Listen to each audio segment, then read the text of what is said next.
Good morning बच्चों, नमस्कार, आदाब। आई होप आप सब बहुत अच्छे होंगे। And today we will start chapter 1 poem that is the road not taken from class 9th. This poem is written by Robert Frost. So बच्चों, basically this well-known poem is all about making choices in our life and the choices that shape our future. Basically इसमें Robert Frost ने बच्चों यही जो who is an American poet, जिन्होंने यहाँ पे यही सिंपल वर्ड्स में बताने की कोशिश की है कि how our choices, how our decisions make a life or make a future. So basically in this poem, the road not taken, it symbolizes a life. The poet want to say that in our life we always have two paths and we have to choose only one. So we can't choose both the paths, we have to choose only one. So in this poem basically the poet he is trying to describe his feelings about the choices. बच्चों basically इस poem में जो poet हैं, as you can see the title the road not taken means उन्होंने कभी अपनी life में कोई ऐसा डिसीजन होगा, कभी दो ऑप्शन के बीच में जो उन्होंने एक चूज़ किया होगा, ऑप्शन एक चॉइस अपनी बनाई होगी, और the road not taken means ऐसा वो जो ऑप्शन उन्होंने जो छोड़ा होगा। बेसिकली वो अपने पास्ट के बारे में अपनी फीलिंग्स यही बताना चाह रहे हैं कि जो उन्होंने पास्ट अपना या जो उन्होंने एक ऑप्शन था उसे छोड़ा था, है ना, वो ऑप्शन जो हम छोड़ देते हैं वो बेसिकली हो सकता हो शायद उस समय ठीक हमें नहीं लगा इसलिए हमने छोड़ दिया, और जिसको हम चूज़ करते हैं that will define our future, वो हमारी डेस्टिनी को डिसाइड करता है, वो हमारे फ्यूचर को डिसाइड करता है. सो बेसिकली बच्चों the poet wants to give us the message that in our life we should make the choice very carefully. One wrong decision can ruin a life. हमारा एक गलत डिसीजन हमारी life को बर्बाद कर सकता है, but we can't go back. But हम बैक नहीं जा सकते हैं. Whatever we have chosen उस पर ही हम आगे चलते हैं, है ना. और इसलिए हमेशा हमें अपने जो डिसीजन होते हैं we should make it very wisely, उसे हमें बहुत ध्यान से लेना चाहिए. And both that morning equally lay in leaves no step had trodden black.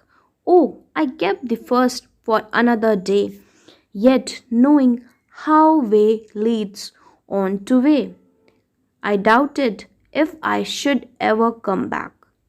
I shall be telling this with a sign somewhere ages and ages hence, two roads diverged in a wood, and I took the one less travelled by, and that has made all the difference.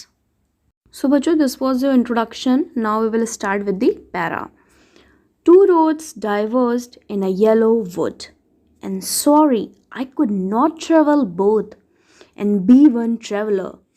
Long I stood and looked down one as far as I could to where it bent in the undergrowth, then took the other just as fair and having perhaps the better claim, because it was grassy and wanted wear, though as for that the passing there had worn them really about the same.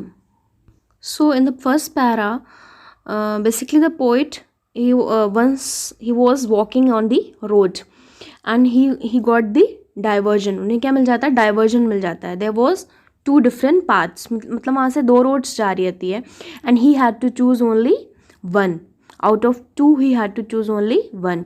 The poet says that I am only one, I am travelling alone, so I can't go on both the roads, I have to choose only one.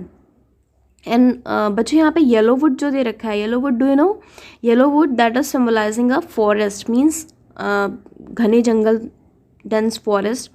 ये जो yellow would है that is symbolising a forest. Fine बच्चों, बताना यहाँ पे yellow would क्यों कहा गया है? येलो इसलिए कहा गया है, ये ऑटम सीजन है, मीन्स सारी जो लीव्स हैं वो उन्होंने पेड़ जो होते हैं वो अपनी ऑटम में क्या करते हैं, अपनी पत्तियों को गिरा देते हैं. सारी पत्तियाँ जो है ना वो ज़मीन पे होंगी और वो येलोइश कलर की हो गई होंगी, जिसकी वजह से जो पूरा उनको येलो येलो दिख रहा है, इसलिए उन्होंने उसे येलो वुड बोला है. और बच्चों यहाँ पे जो बहुत सारी अब लीव्स देख रहे हो पड़ी हैं, तो वो सिम्बलाइज़ कर रहा है बेसिकली लोगों को, पीपल्स को, कि ऐसे ही इस वर्ल्ड में, in the world there are so many peoples who are living from so many years. Fine. So जो ये पत्तियां हैं ये पीपल्स को दिखा रही हैं, and it is showing that यहाँ पे पहले से ही बहुत सारे लोग रहते हैं।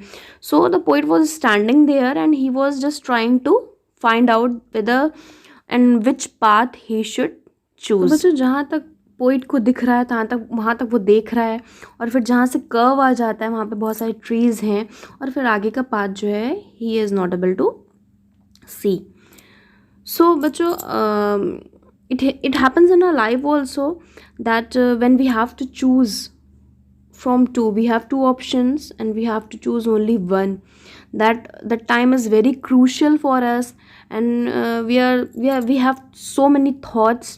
We are thinking that what we should do and what we should not do. We are thinking in both the directions ना. We are thinking about pros also and cons also. हम दोनों बारे में सोचते हैं ना। कभी भी लाइफ में हमें कुछ चूज़ करना होता है तो हमेशा सोचते हैं ना कि अच्छा इससे अच्छा क्या हो सकता है और इससे बुरा क्या हो सकता है। सो बच्चों इतनी देर तक सोचने के बाद, देखने के बाद, जो पोइट होता है वो दोनों में से दोनों अपने जो दोनों ही पाथ होते हैं उन दोनों को देख रहा होता है, ध्यान से सोचने की कोशिश कर रहा होता है कि कौन सा अच्छा हो सकता है। फिर उसे लगता है शायद दोनों ही पाथ अच्छे होंगे, एंड फिर वो डिसाइड करता है किसी एक पे चलने के लिए। तो after he walked on the path for some distance he realize that both the paths had been worn out the same way. Both the paths were similar and worn out. So जो poet होता है he was thinking कि even in our life also we are always having two option and we have to choose only one. In a life also, in every path we are having advantages, disadvantages. At the same time we are having problem and challenges. We have to face it. Whatever the path we are choosing, we have to face all these things. So we think that we are choosing a better option, but maybe it is not that way. So बच्चों जो path poet को कम दिख रहा था कि उस पर शायद कुछ कम लोग गए हैं, जो स्टार्टिंग में थोड़ा सा ग्रासी था बट आगे का वैसा ही होगा, तो ही डिसाइडेड कि ठीक है चलो मुझे इस पे जाना चाहिए, मे बी इस पे ज़्यादा लोग नहीं गए हैं। तो he decided to walk on that path. अब वो जैसे उस पर चलना शुरू करते हैं तो उन्हें रियलाइज़ होता है, देखिए बच्चों यहाँ पे पोइट को यहाँ पे ये चीज़ रियलाइज़ होती है कि बोथ द पाथ्स वह सेम, दोनों एक जैसे ही थे। उन्हें स्टार्टिंग में पता नहीं चला, उन्हें स्टार्टिंग में लगा कि दोनों अलग अलग हैं, कि थोड़ा सा ज़्यादा ग्रासी है, इट मीन्स शायद इस पर बहुत से लोगों ने नहीं चला होगा, बट ऐसा नहीं था। आगे वो वाला रास्ता भी वैसे ही था और उस पर भी लग रहा था कि बहुत से लोग गए हुए हैं।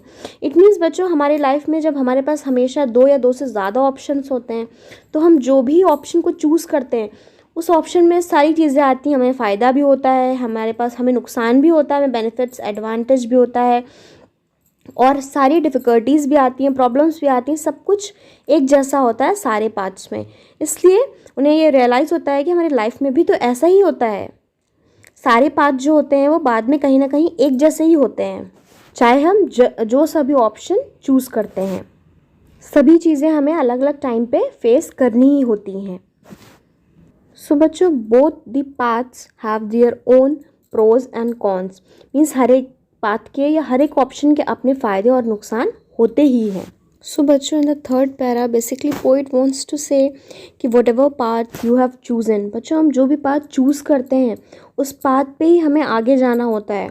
जो पाथ हमने एक बार चूज़ कर लेते हैं उस पर ही हमें आगे बढ़ते जाते हैं, और फिर वहाँ पे जो भी ऑप्शंस मिलते हैं उसमें से चूज़ करते हैं और उसमें ही हमें आगे बढ़ना होता है। We can't go back. Means whatever we have chosen today, हम उससे कभी भी वापस नहीं आ पाते। हम ऐसा सोचते हैं कि चलो आज ये दोनों में से एक चूज़ कर लेते हैं, फिर किसी और दिन उस पाथ को चूज़ करके उसको भी एक्सपीरियंस कर लेंगे, बट ऐसा होता नहीं है। Whatever we have chosen today, जो आज हम चुन लेते हैं उसी पाथ पे हमें हमेशा आगे बढ़ना होता है, और आगे जो ऑप्शंस आते जाते हैं हम उनके बीच में डिसाइड करते जाते हैं। There is no option to come back. वापस आने का कोई भी ऑप्शन कभी नहीं होता है। एंड बच्चों आपको पता है यहाँ पे पोइट को पता होता है कि वो कभी वापस नहीं आ सकते हैं दूसरा पाथ चुनने के लिए। He can't come back, but still वो सोचते हैं चलो मैं फिर भी कभी आ जाऊँगा। जबकि उन्हें ये चीज़ पता है कि ऐसा कभी नहीं होता है. So बच्चों, in the fourth para, the poet is talking about his future. He is saying, I shall be telling this with a sigh. बच्चों, sigh means होता है a deep breath. Somewhere ages and ages hence. और बच्चों यहाँ पे hence means क्या है कि वो फ्यूचर के बारे में बता रहे हैं कि फ्यूचर में कहीं कभी वो जो है ना एक लंबी सांस लेंगे एंड ही विल से कि वह मेरे पास दो ऑप्शन थे in the wood in the forest. Wood means यहाँ पे क्या है forest. In the forest I have two options and out of two I have chosen one which was less traveled. और उन दो options में से मैंने एक option चुना था जो कि कम लोगों ने उस पर ट्रेवल किया था and that has made all differences. और जिसने कि सारा डिफरेंस उनकी लाइफ में क्रिएट किया है. So बच्चों, the poet wants to convey us a very strong message for all of us that in our life we always have two options. One is maybe very good and one maybe not so good as we think it at that time. But whatever the choice we have made today, that decide our destiny, they will decide our future. So बच्चों, we should make our choices very wisely. तो बच्चों, इस basically इस poem से जो हमने एक चीज़ learn करी है वो यही है कि लाइफ में हमारे पास हमेशा दो ऑप्शन होते हैं. मे बी शायद एक उस समय सही हमें लगे और दूसरा कुछ कम ठीक लगे, बट हम जो भी अपना ऑप्शन चूज़ करें उसे हमें बहुत वाइजली चूज़ करना चाहिए, क्योंकि हमारी वो जो चॉइस होती है वो हमारे फ्यूचर को डिसाइड करती है कि हमारा फ्यूचर कैसा होगा. अब एक हमारा सही डिसीज़न हमारी लाइफ को बहुत अच्छा बना सकता है और एक हमारा गलत डिसीजन शायद उसका उल्टा भी कर सकता है. तो हमेशा whenever you are making choice you should be very careful. So बच्चों, now we will talk about the literary devices used in this poem. बच्चों, हम अब इसमें बात करेंगे जो literary devices इस poem में यूज़ हुई हैं. तो सबसे पहले we will talk about symbolism. Symbolism जो basically बच्चों इस poem की जो है ना that is a base. Two roads which represents two or more choices in our life. जो two roads की बात करी गई है that are showing that are symbolizing two or more choices, options in our life.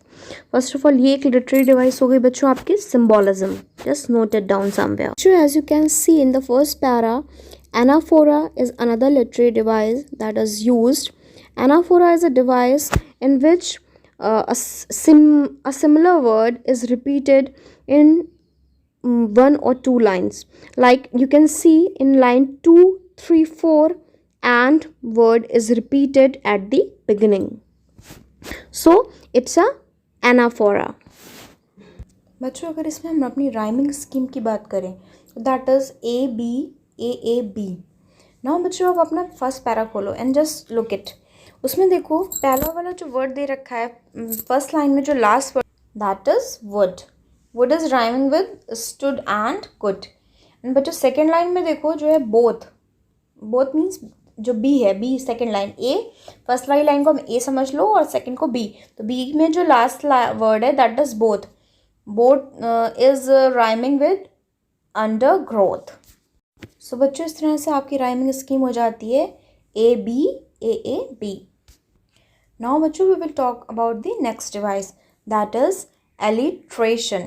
Alliteration में क्या है बच्चों, इसमें जो है ना कोई एक ही साउंड जो होती है वो साउंड बार बार रिपीट होती है. हम अगर इस अपनी पोएम में देखेंगे तो वी विल सी कि यहाँ पे wanted, wear, इसमें क्या है W वर्ड जो है या W साउंड जो है that is repeating again and again. इसी तरीके से अगर हम फर्स्ट में देखें तो फर्स्ट में एफ साउंड रिपीट हो रही है. उसके बाद दो, दैट मीन्स TH साउंड जो है दैट इज़ रिपीटिंग. तो यहाँ पे कई सारे जो वर्ड्स हैं वो बार बार रिपीट हो रहे हैं. वर्ड्स मीन्स जो साउंड है उस वर्ड की वो रिपीट हो रही है. जैसे दो हो गया, दैट हो गया, मीन्स TH बार बार आ रहा है. इट मीन्स जब रिपीट होता है that is known as alliteration. बच्चों नाउ अभी जैसे हमने वो वर्ड पे देखा एलिट्रेशन में कि उसमें साउंड रिपीट करती है, बट जो रिपीटेशन होता है इस डिवाइस में क्या होता है वो वर्ड बार बार रिपीट होता है या सेंटेंस रिपीट होता है. तो आप देखोगे एजेस एक वर्ड है जो कि लास्ट पैरा में है एंड दैट इज वो रिपीट हो रहा है, वो 2 बार, लास्ट पैरा में एक लाइन आप देखो उसमें वो 2 बार लिखा हुआ है वर्ड। इसी तरीके अगर आप ये वाली सेंटेंस देखो, 2 roads diverged in a wood, ये आपका सेंटेंस जो है that is also repeating in the stanza first and fourth. So ये कौन सा आपकी डिवाइस हो गई, literary device, that is repetition. So बच्चों in this way I hope आपको ये सब कुछ समझ में आ गया होगा, पोएम समझ में आई होगी, बाकी जितनी भी लिटरेरी डिवाइसेस इसमें यूज़ हो गई हैं वो भी समझ में आई होगी। और अगर आपको कुछ भी नहीं आया हो तो आप मुझसे कमेंट सेक्शन में पूछ सकते हो, just feel free and ask the questions. So thank you so much बच्चों, we will meet in our next video. तब तक के लिए बाय, टेक केयर।